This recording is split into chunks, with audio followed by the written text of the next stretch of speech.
Serilingampally zonal office దగ్గర ఉద్రిక్తత చోటు చేసుకుంది. దీనికి సంబంధించిన బ్రేకింగ్ న్యూస్ చూస్తున్నాం. షేర్లింగంపల్లి డిప్యూటీ కమిషనర్ నిర్వాకం బట్టబయలైంది. షేర్లింగంపల్లి జోనల్ కార్యాలయంలో సోషల్ ఎకనామిక్ సర్వే కూలగరంలో దాదాపు 350 మంది ఉద్యోగులు ఉన్నట్లు తేలింది. అయితే కోనా ఈ డేటా సొల్యూషన్ తరపున సబ్ కాంట్రాక్ట్ లో పనిచేసిన 350 మంది ఉద్యోగులకు జీతాలు ఇవ్వకుండా షేర్లింగంపల్లి డీసీ నిధులు దారి మళ్లించినట్లు ఆరోపణలు ఉన్నాయి. 4 నెలల పాటు పని చేయించుకుని అర్హులైన వాళ్ళకి జీతాలు ఇవ్వకుండా తెలియని వ్యక్తులకు 28 లక్షల రూపాయలు మంజూరు చేశారని బాధితులు గచ్చిబౌలి పోలీస్ స్టేషన్లో ఫిర్యాదు చేశారు.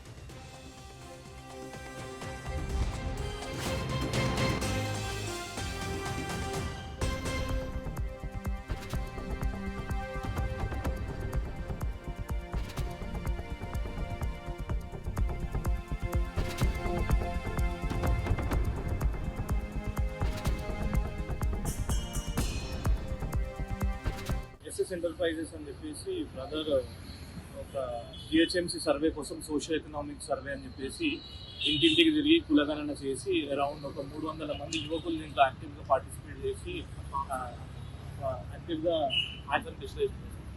యాక్టివ్గా పార్టిసిపేట్ చేసి ఫార్మ్స్ అనేది డిజిటలైజేషన్ చేసి వీళ్ళకి ఎంప్లాయీస్ ఐడీస్ ఇచ్చేసి వీళ్ళని ఒక 3-4 మంత్స్ కోసం హైర్ చేసుకొని వీళ్ళకి డబ్బులు ఇస్తామని చెప్పేసి 300 మంది అన్ఎంప్లాయిడ్ యూత్తోని ఈరోజు స్థానిక డీసీ ముకుంద్ రెడ్డి గారు ఫ్రాడ్ చేయడం జరిగింది. సో దీంట్లో క్లియర్గా మనకి ఏమర్థమవుతుందని అంటే డీసీ గారు అతని చేతులకు మట్టి అంటకుండా ఫ్రాడ్ చేసిండు.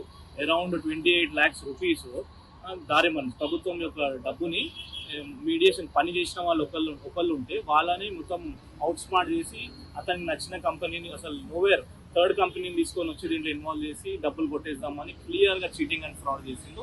దాని గురించి మేము స్థానిక కమిషనర్ గారిని, ఏసీపీ గారిని, స్థానిక సిఏ గారిని కలిసి రిప్రజెంటేషన్ చేయడం జరిగింది. దిస్ ఈజ్ అమర్నాథ్ యాదవ్ అండి, హైకోర్టు అడ్వకేట్.